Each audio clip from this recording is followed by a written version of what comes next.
왜 역사는 그녀를 악녀라 기억했는가? 조선의 가장 잔혹한 궁중 비극은 칼에서 시작되지 않았다. 그 시작은 한 여인의 조용한 미소와 아무도 의심하지 못했던 한 번의 침묵이었다. 역사는 때때로 악인을 기록하지 않는다. 대신 악인을 만들어낸 사건들을 기록한다.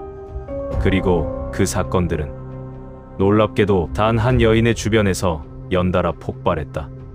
오늘 우리는 악녀라는 이름을 넘어 실제 사건이 남긴 흔적들을 따라가 보려 한다. 그 흔적은 한 여인을 향하고 있었다. 소용 조씨. 조선 왕실의 후궁들은 대부분 명문가에서 태어나 정식 간택 절차를 거쳐 궁궐에 들어왔다. 신부는 출신을 보증했고 가문은 후궁의 미래를 지탱해 주었다. 그러나 소용조 씨는 그 정통의 길을 한 번도 걷지 못한 여인이었다. 그녀의 출신은 조선 왕실의 기준에서 보면 너무도 미약하고 너무도 모호했다. 조기 사오치라는 한 남자의 첩이 낳은 딸이었고 본처 소생도 아니었으며 규수 교육을 받은 흔적도 없었다. 왕실에 들어가기 위한 조건이라곤 어디에도 없었다. 오히려 궁에 들어갈 수 없는 사람에 더 가까웠다. 그런데도 조 씨는 어느 날 돌연 궁궐로 들어왔다. 정식 간택이 아닌 하늘에서 떨어지듯 낙하산처럼 들어온 존재. 이때부터 이미 조 씨의 운명은 다른 후궁들과는 완전히 다른 방향으로 흘러가고 있었다. 궁궐의 질서는 눈에 보이는 규칙보다 보이지 않는 경계가 더 강하게 작동했다.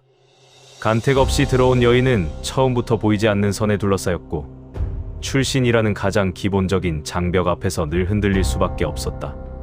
궁녀 신분으로 들어온 조 씨는 그 경계를 정확히 이해해야만 살아남을 수 있었다. 그녀는 말을 적게 했고 행동을 신중히 했으며 눈빛 하나도 함부로 내보이지 않았다. 수많은 여인들이 궁 안에서 스스로를 드러내고 싶어 했지만 조 씨는 자신을 감추는 방식으로 존재감을 만들어갔다. 감추는 태도는 그녀를 약하게 만들지 않았다. 오히려 어떤 사람보다 더 넓게 공간을 잃게 했다. 조 씨는 궁녀로 지내던 시절부터 이미 궁중의 공기를 읽는 능력을 갖고 있었다.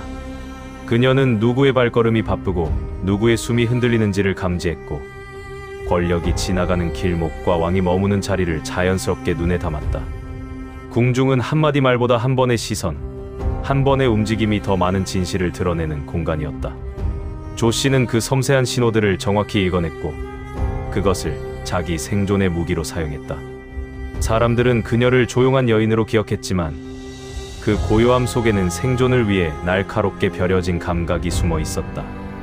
인조가 조 씨에게 마음을 준 것은 계획이나 음모가 아니라 왕의 외로움에서 비롯된 우연 같은 것이었다.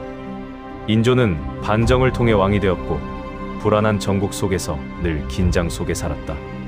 대신들을 신뢰하지 못했고 왕비와도 완전한 편안함을 나누지 못했으며 세자와의 관계에서도 복잡한 감정이 얽혀 있었다. 그런 왕의 눈에 어느 날 조용히 고개를 숙이고 지나가던 한 궁녀의 모습이 아른하게 남았다. 조 씨는 왕을 향해 특별히 무언가를 하지 않았지만 왕은 그녀의 고요함에서 이상한 편안함을 느꼈다. 말이 없다는 것은 때로 위로가 되기도 했다. 누구도 왕에게 함부로 침묵을 주지 못했지만 조 씨는 왕에게 침묵을 건넸고 그 침묵이 왕의 마음속 비어있는 곳을 채워갔다. 승은이 내려진 것은 궁 안에서 크게 논의할 만한 사건이 아니었다. 그러나 그 결과는 궁의 질서를 뒤흔들었다.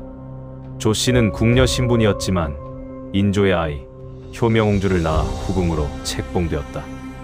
이는 조선 왕실 역사에서도 흔치 않은 일이었다. 그녀의 책봉은 가문도 배경도 정치적 필요도 없었다. 단지 왕의 개인적 선택이었고 그 선택은 나머지 후궁들과 궁녀들의 마음에 불편한 균열을 만들었다. 조 씨는 인조의 총애를 통해 후궁이 되었지만 그 총애는 동시에 그녀를 향한 견제의 시작이기도 했다. 정통 후궁들은 그녀를 위협으로 여겼고 궁녀들은 출신을 의심했고 대신들은 왕이 마음을 두는 여인이 정통성이 없는 인물이라는 사실을 경계했다. 조 씨는 이 모든 시선들이 자신을 향하고 있다는 것을 알고 있었다.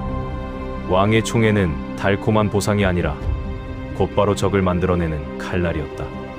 조 씨가 만약 조용히 머물기만 했다면 그 칼날은 언젠가 자신을 향하게 되었을 것이다. 그래서 그녀는 먼저 움직였다. 그리고 그 첫 번째 희생양이 승은상궁 이씨였다. 이씨는 인조에게 오랜 신뢰를 받고 있었고 조씨 이전의 왕의 마음을 위로한 여인이었다. 조씨에게 이씨는 경쟁자였고 경쟁자는 제거의 대상이었다. 어느 날 궁중에 이상한 소문이 퍼지기 시작했다. 승은상궁 이씨가 왕을 저주한다는 것이다. 이씨가 사용했다는 저주문과 굿의 흔적이 발견되었고 사람들은 충격과 두려움 속에서 그 사건을 바라보았다. 그러나 정작 그 증거들은 너무도 쉽게 발견되었고 너무도 조씨 가까이 있었다. 궁궐은 우연을 믿지 않는 공간이었다. 모두가 의심했다. 이 사건이 과연 이씨의 소행인지 혹은 누군가의 손이 증거를 배치한 것은 아닌지. 그러나 왕에게 필요한 것은 진실이 아니라 감정의 방향이었다. 이미 마음이 조씨에게 기울어 있었던 왕은 이씨를 잃게 되는 슬픔보다 조씨를 선택하는 안도를 택했다. 이씨는 결국 저주 사건의 죄를 뒤집어쓰고 목숨을 잃었다. 아무도 진실을 밝히지 못했다. 하지만 모든 사람들은 느꼈다. 조씨가 직접 손을 쓰지 않았지만 그녀가 아니었다면 일어나지 않았을 사건이라는 것을. 이씨의 죽음 이후 조씨의 위치는 더 단단해졌다. 그녀는 인조 곁에서 왕의 일상과 감정을 관리하는 존재가 되었고 다른 후궁들과 궁녀들은 그녀를 피하거나 경계하거나 두려워했다. 조씨의 움직임은 언제나 고요했고 그 고요함이 오히려 궁궐 전체를 잠식해갔다. 이제 조씨는 단순한 후궁이 아니라 사건의 중심에서 보이지 않는 실을 잡고 있는 여인이었고 그 실은 곧 비극의 방향을 결정하게 되었다. 그러나 조씨의 권력은 절대 완성된 것이 아니었다. 그녀의 출신은 여전히 약점이었고 그녀가 얻은 지위는 왕의 마음 하나에만 기대고 있었다. 왕의 총애가 꺼지는 순간 그녀는 다시 궁의 바깥으로 내쳐질지도 모르는 불안한 위치에 있었다. 그래서 조씨는 권력을 지키기 위해 더 조용하고 더 치밀하고 더 보이지 않는 방식의 움직임을 선택했다. 그것이 바로 조씨만의 생존 방식이었다. 말을 하지 않고 흔적을 남기지 않고 사건의 중심에는 있지만 끝까지 이름이 드러나지 않는 존재. 조씨는 자신이 처한 현실을 정확히 이해했고 그 현실이 요구하는 방식을 누구보다도 잘 알고 있었다. 이제 궁궐은 조씨의 그림자 아래 놓이기 시작했다. 누가 그녀를 도왔는지, 누가 그녀를 두려워했는지, 누가 그녀를 제거하고 싶어 했는지는 중요하지 않았다. 중요한 것은 그녀가 등장하는 순간마다 사건이 일어났고 그 사건들은 점점 더 큰 비극을 향해 흐르고 있었다는 사실이었다. 그리고 그 흐름은 곧 조선 왕실을 뒤흔들 가장 거대한 폭풍을 향해 나아가고 있었다. 소현세자의 귀국은 백성들에게는 희망이었지만 인조에게는 설명하기 어려운 불안의 시작이었다. 청에서의 인질 생활을 마치고 돌아온 세자는 이전보다 넓은 눈을 가지고 있었고 그 눈에는 새로운 세계를 이해한 사람의 자신감이 담겨 있었다. 그러나 인조는 그 눈빛이 반가움보다 부담으로 느껴졌다. 왕위의 아들보다 작아지는 기분, 자신의 자리가 흔들릴 수도 있다는 두려움이 서서히 마음을 파고들었다. 궁은 그 불안을 누구보다 먼저 감지하는 공간이었다. 그리고 조씨는 그 불안의 온도를 가장 빨리 파악한 사람이었다. 세자가 돌아온 직후부터 궁중 공기는 조용히 갈라졌고 그 틈은 곧 비극을 위한 길을 열고 있었다. 세자의 죽음은 너무도 갑작스러웠고 너무도 많은 의문을 남겼다. 병명은 명확하지 않았고 상태의 악화는 지나치게 빨랐다. 청에서 돌아온 후 건강이 악화되었다는 설명은 모든 의문을 덮기에 충분하지 않았다. 세자의 죽음은 인조에게 놀라움보다 안도감에 가까운 감정을 남겼다. 아들이 아니라 경쟁자를 잃은 듯한 복잡한 감정이 왕의 얼굴에 엷게 비쳤다. 신하들은 그 감정의 이면을 보았고 조씨 역시 그것을 보았다. 그녀는 그 순간을 결코 놓치지 않았다. 왕의 마음이 흔들린 자리에는 누군가가 들어가 그 흔들림을 고정시켜야 했고 조씨는 바로 그 자리를 맡는 법을 알고 있었다. 세자의 죽음 뒤 궁은 더욱 복잡한 방향으로 흐르기 시작했다. 사람들의 시선은 자연스럽게 세자의 아내 강빈에게 향했다. 강빈은 청렴하고 강직한 여인이었으며 세손들을 온전하게 지키려는 책임감이 강했다. 그러나 이 강직함은 조 씨에게 이협이었다.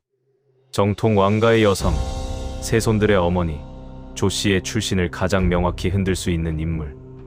조 씨가 세손을 바라보는 순간마다 그들은 조 씨가 절대 가질 수 없는 정통성의 증거처럼 빛나고 있었다. 세자의 죽음이 궁중을 가른 첫 균열이었다면 강빈의 존재는 그 균열을 메우지 못하게 만드는 거대한 돌덩이와 같았다. 그 무렵 궁중에는 기이한 소문이 퍼지기 시작했다. 누군가 세손들을 저주하고 있다는 말, 저주굿이 행해졌다는 말, 강빈의 처소 주변에서 의심스러운 물건들이 발견되었다는 소문. 이 소문은 마치 계획된 듯 점점 더 선명한 형태를 띠어갔다. 처음에는 속삭임이었고 다음에는 목격담이 되었으며 결국에는 누군가 강빈을 직접 지목하기에 이르렀다. 그러나 실록조차 이 사건의 증거가 지나치게 허술하다고 기록했다. 저주문을 썼다는 필적은 일치하지 않았고 굿을 했다는 흔적은 누구에게도 확실하게 연결되지 않았다.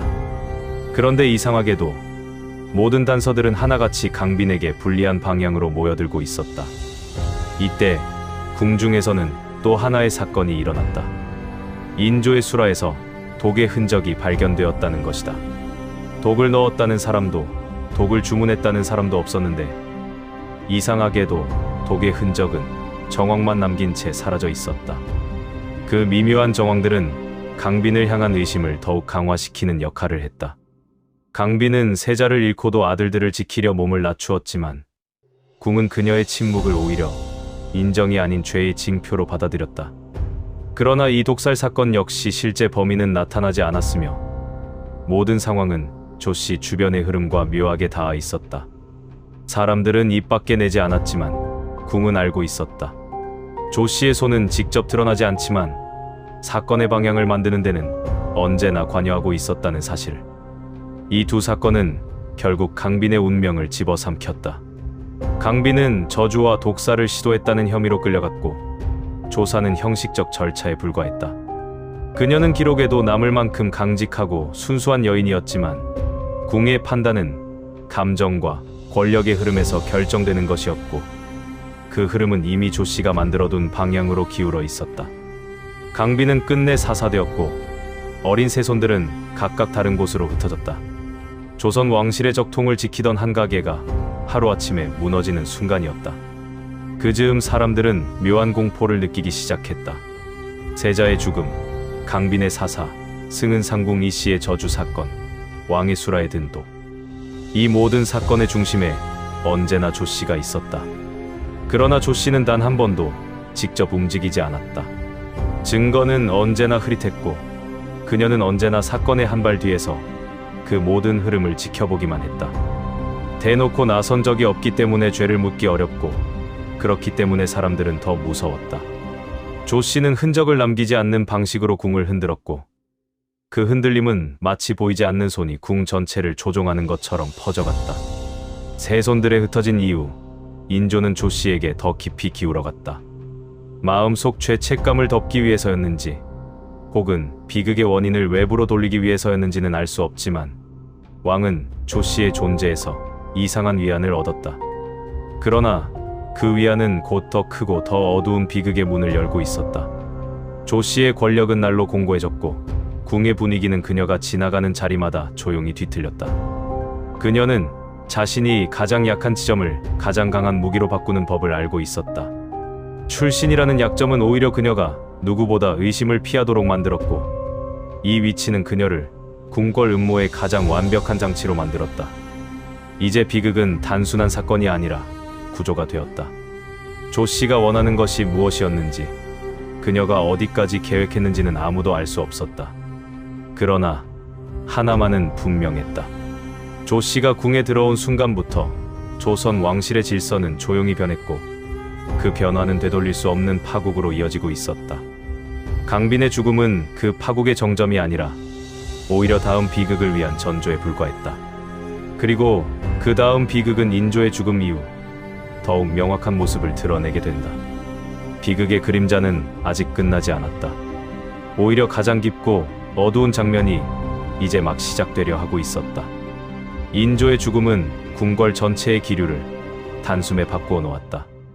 왕의 생전에는 조씨의 그림자가 누구보다 짙게 드리워져 있었지만 왕이 눈을 감는 순간 그 그림자는 더 이상 권력의 보호막 아래 머물 수 없었다.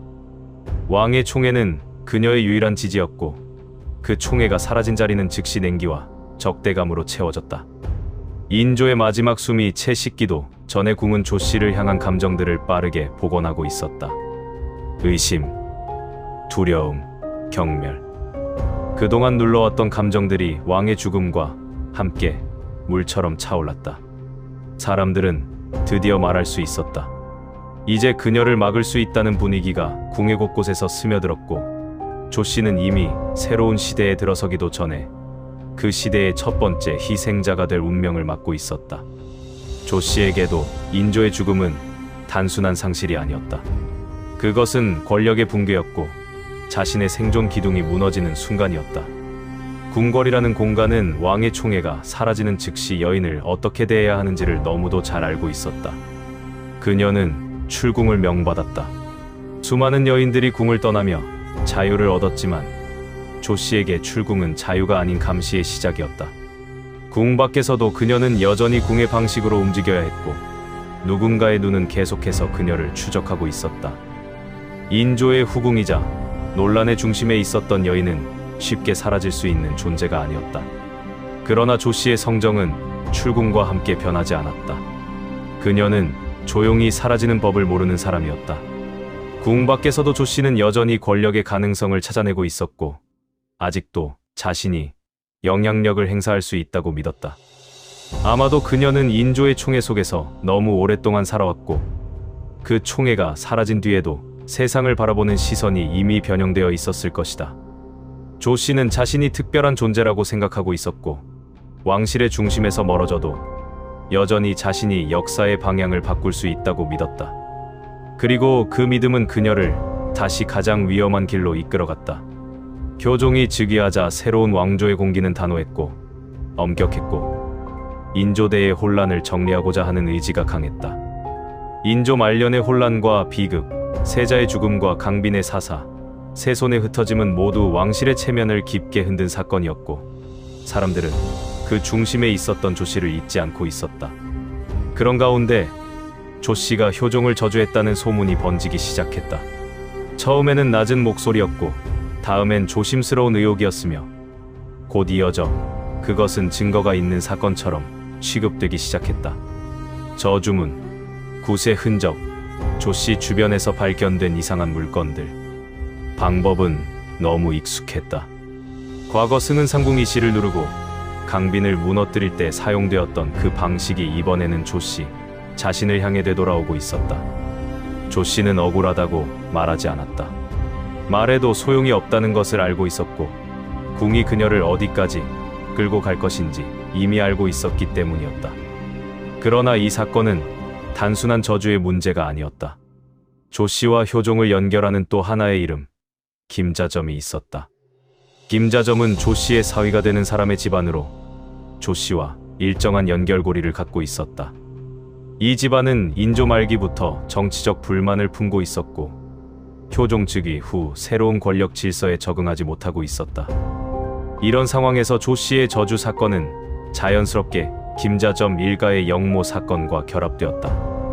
이는 마치 준비된 퍼즐 조각들이 맞춰지는 과정처럼 보였고 사람들은 그 모든 흐름을 조씨의 마지막 흔적으로 받아들였다. 1651년 영모 사건이 터졌다. 김자점 일가는 반역으로 몰렸고 사건은 단순한 가문의 문제를 넘어 왕실 전체를 흔드는 대규모 수사로 확장되었다. 그리고 그 한가운데에 조씨의 이름이 있었던 것이다. 조씨가 효종을 저주했다는 혐의는 영모를 정당화하는 중요한 단서가 되었고 그 혐의는 조씨를 단숨에 사형 선고의 자리로 끌어갔다. 궁은 이제 완전히 조씨를 정리할 준비가 되어 있었고 그녀를 신속하게 제거하는 것이 왕실의 안정을 위한 가장 효과적 방법이라고 판단했다. 조씨는 사사되었다. 기록은 짧았고 과정은 조용했다. 그러나 그 조용함이 오히려 강했다. 한때 왕의 마음을 움직였던 여인은 이제 왕실의 안정이라는 이름 아래 흔적도 없이 사라져야 했던 것이다. 그녀의 죽음은 과거 그녀가 보였던 고요함을 닮아 있었다. 소리 없이 출현했고 소리 없이 권력을 흔들었으며 소리 없는 결말로 사라졌다. 이것이 조 씨의 생이었다. 그러나 비극은 조 씨의 죽음으로 끝나지 않았다. 그녀의 딸 효명옹주는 서인으로 강등되었다. 진부는 한순간에 무너졌고 그녀 역시 어머니의 그림자를 벗어날 수 없었다. 숭성군 역시 연좌제로 강화도에 위리안치되었다.